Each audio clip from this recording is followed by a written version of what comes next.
Hi friends, welcome to our channel Yamuna homely thoughts.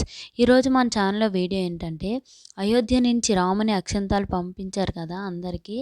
వాటిని ఏం చేయాలనేది కొంతమందికి తెలియదు. అది ఈ వీడియోలో మనం తెలుసుకుందాం ఫ్రెండ్స్. వీడియో స్కిప్ చేయకుండా చివరి వరకు చూడండి.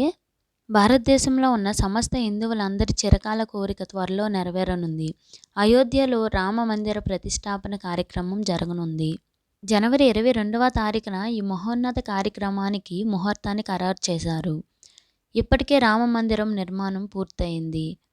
రామ మందిర ప్రారంభోత్సవం అలాగే విగ్రహ ప్రతిష్ఠ కార్యక్రమానికి దేశంలోని ప్రముఖులు అందరికీ ఆహ్వానాలు అందించారు. అలాగే సామాన్యులు ఎవరూ అయోధ్యకు రాలేకపోయామని బాధపడకుండా అయోధ్య రాముని అక్షంతాలు దేశంలో ఉన్న హిందువులందరికీ కాశ్మీర్ నుంచి కన్యాకుమారి వరకు ప్రతి ఒక్కరికి చేరవేసే కార్యక్రమాన్ని చేపట్టారు.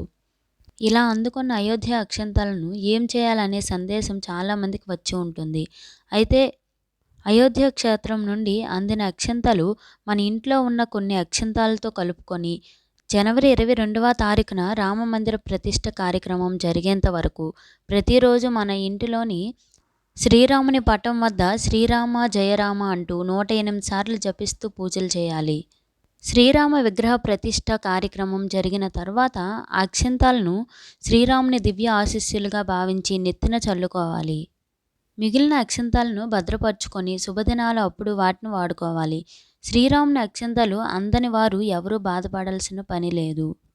శ్రీరాముని చిత్రపటం ముందు ప్రతిరోజు పూజలు చేస్తూ ఆ శ్రీరాముని విగ్రహ ప్రతిష్ఠ ఆలయ ప్రతిష్ఠ కార్యక్రమాలను వీక్షిస్తూ రాముని ఆశీస్సులు పొందటమే మనకి ఆ దేవుడు అందించే వరంగా భావించాలి. ఈ వీడియో మీకు నచ్చితే లైక్ చేయండి, షేర్ చేయండి, మన ఛానల్ సబ్స్క్రైబ్ చేసుకోండి. Thank you for watching.